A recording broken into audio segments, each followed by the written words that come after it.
안녕하세요. 호라이즌 수평행정사 TV입니다. 공공기관 납품을 준비하는 중소기업 대표님들에게는 선택이 아닌 필수인 절차가 있습니다. 바로 직접 생산 확인 증명인데요. 오늘은 이 복잡하고 까다로운 직접 생산 확인 제도에 대해 심층적으로 파헤쳐 보겠습니다. 이 제도 때문에 고민이 많으신 두 의뢰인분을 모셨습니다.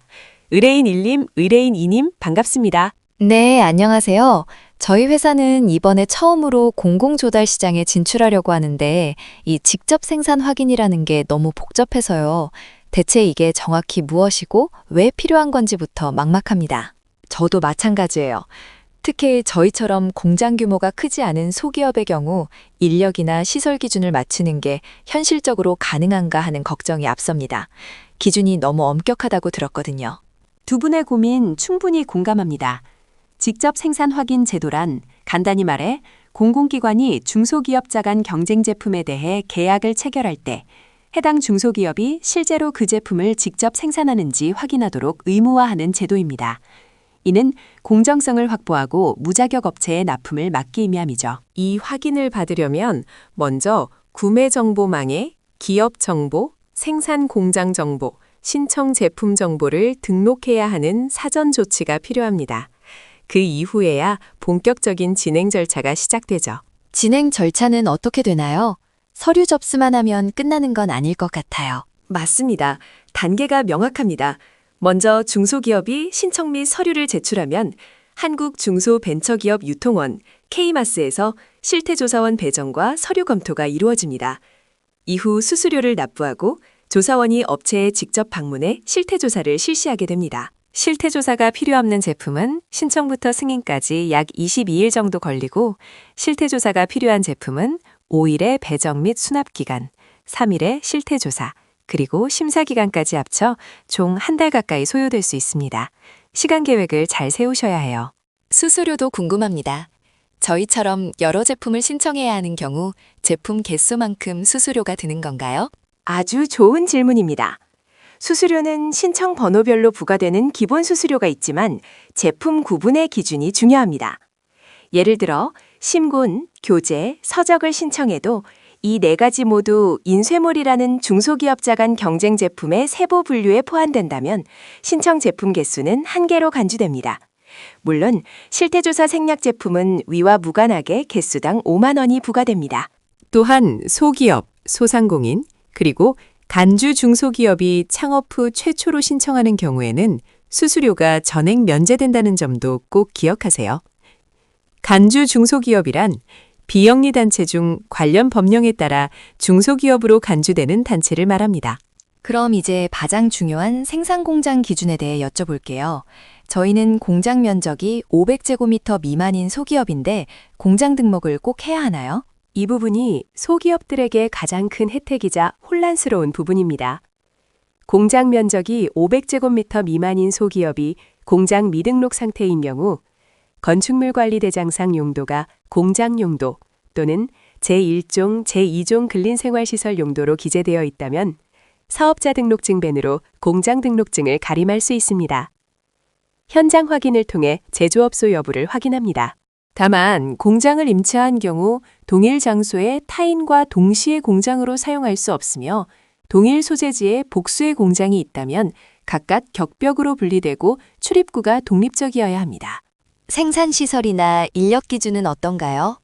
저희가 구매한 장비들의 증빙은 어떻게 해야 하는지, 또 인력은 4대 보험 가입 여부로 확인한다고 하던데 맞는지 궁금합니다. 정확합니다. 생산시설은 구매계약서, 세금계산서, 감가상각비 명세서 등을 통해 보유 여부를 확인하고 필요시 실제 작동 시연을 요구할 수 있습니다. 특히 검사 설비의 검규정 성적서가 중요한데요. 유효기간이 별도로 표기되지 않으면 1년으로 보지만 자체 규정 주기도 인정받을 수 있습니다. 생산 인력은 원칙적으로 4대 보험에 가입된 인원을 대상으로 생산 공장별 인원을 확인합니다. 다만 가족형 기업의 경우 본인, 배우자, 부모, 자녀에 한하여 가족관계증명서와 국민건강보험 가입 증빙을 통해 예외적으로 인정받을 수 있습니다. 실태조사가 생략되는 제품군도 있다고 하셨는데 구체적인 예시를 들어주실 수 있나요? 저희는 서비스업 분야도 일부 준비 중이거든요. 네, 관계기관의 서류 확인만으로 기준을 충족한다고 인정되는 실태조사 생략 제품들이 있습니다. 예를 들어 상업용 식음료킴 조제기기 중 정수기, 특수건물 및 전문 시공 용역 중 승강기 유지보수 서비스, 그리고 전시회, 소프트웨어 엔지니어링업, 시스템 관리 등 상당수의 IT 및 용역 서비스 품목이 여기에 해당됩니다. 또한 직접 생산 확인서 발급 후 90일 이내에 동일한 기준이 적용되는 제품을 추가 신청하는 경우에도 실태조사가 생략됩니다. 직접 생산 확인 증명의 유효 기간은 얼마나 되나요? 그리고 만약 저희가 공장을 이전하게 된다면 어떻게 처리해야 하는지도 궁금합니다. 유효기간은 승인일로부터 2년입니다. 만료일 30일 이내에 재신청하면 유효기간 만료일 다음 날부터 다시 2년이 적용됩니다. 여기서 가장 중요한 주의사항이 있습니다. 공장을 이전하거나 주소지 변경 등 중대한 변동사항이 발생했을 경우 반드시 사유 발생일로부터 30일 이내에 기존 증명을 반납하고 재신청해야 합니다. 이를 위반할 경우 직접 생산 확인 취소는 물론 향후 3개월간 신청 제한 등 법적 제재 조치가 적용될 수 있으니 행정사에게 문의하여 신속하게 처리하는 것이 필수입니다. 정말 복잡하네요. 특히 서류 심사 과정에서 놓치기 쉬운 부분이 많을 것 같습니다. 맞습니다. 이 복잡한 과정 속에서 행정사의 역할은 두 가지입니다. 첫째, 신청 전 기업이 필수 요건을 모두 갖추었는지 점검하고 서류를 완벽하게 준비하는 것. 둘째, 실태조사 단계에서 조사 기준에 맞춰 현장 지도 및 대응 방안을 컨설팅하여 기업이 불필요한 행정 제재를 받지 않도록 돕는 것입니다. 공공기관 납품 계약 체결 후에는 수주 후 직접 생산 모니터링 자료를 구매정보망에 등록할 경우 사후관리 점검 시 현장 조사가 생략되는 인센티브도 있으니 사후관리 역시 중요합니다. 오늘 행정사님 덕분에 직접 생산 확인 제도에 대한 막연한 두려움이 많이 사라졌습니다. 특히 소기업의 공장 등록 예외 기준이나 수수료 면제 혜택 같은 실질적인 정보가 큰 도움이 되었습니다. 네, 성공적인 공공조달 진출을 위해 직접 생산 확인은 반드시 넘어야 할 산입니다.